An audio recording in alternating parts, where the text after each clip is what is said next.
সম্মানিত মাছ চাষি ভাইয়েরা, দেশ বা দেশের বাইরে যে যেখান থেকে দেখছেন, আপনাদেরকে দেখাচ্ছি অরিজিনাল দেশি ট্যাংরা মাছের পোনা। যারা বিভিন্ন খামারি ভাই ও চাষি ভাইয়েরা রয়েছেন, যারা দেশি ট্যাংরা মাছ চাষ করার জন্য আগ্রহী, তারা এই মুহূর্তে আমাদের কাছ থেকে অরিজিনাল দেশি পিওর দেশি ট্যাংরা মাছ নিতে পারে। দেখেন মাছগুলো কত কোয়ালিটি সম্পন্ন। আমরা এই মাছগুলো বিক্রি করতেছি এই মুহূর্তে। দেখেন মাছগুলো হচ্ছে কেজিতে 1500 থেকে 2000 পিস।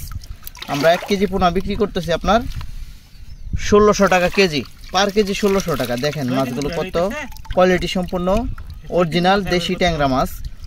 আমরা এই মাছগুলো এই মুহূর্তে বিক্রি করতেছি। যারা খামারি ভাইয়েরা রয়েছেন, বিভিন্ন কাপ জাতীয় মাছ বা মিশ্র মাছের সাথে চাষ করতে চান, তারাও নিতে পারবেন। আর যারা মূলত এককভাবে চাষ করতে চাচ্ছেন, তারাও কিন্তু এককভাবে নিয়ে চাষ করতে পারবেন। আমরা এই মাছগুলো বাংলাদেশের সারা বাংলাদেশে হোম ডেলিভারি সার্ভিস দিয়ে থাকি, এবং কি যদি আপনারা চান আমাদের খামার থেকে এসে নিয়ে যাবেন, সেক্ষেত্রে কিন্তু আপনারা নিয়ে যেতে পারবেন। অরিজিনাল পিওর দেশি ট্যাংরা 5 থেকে 6 মাসে আপনারা বাজারজাত করতে পারবেন। প্রতিটি মাছ গড় ওজন আসবে আপনার 50টা থেকে 40টা কেজি আসবে 6 মাসে। আর যদি 1 বছর রাখেন, আপনার 25টা থেকে 30টা কেজি আসবে। দেখেন কত কোয়ালিটি সম্পূর্ণ মাছ। সুপ্রিয় দর্শক, ভিডিওটি ভালো লাগলে লাইক কমেন্ট শেয়ার করবেন। ভিডিওটি শেয়ার করে সকল মাছ চাষি ভাইদেরকে দেখার মতো সুযোগ করবেন। পেজটি আমাদের ফলো করে রাখুন।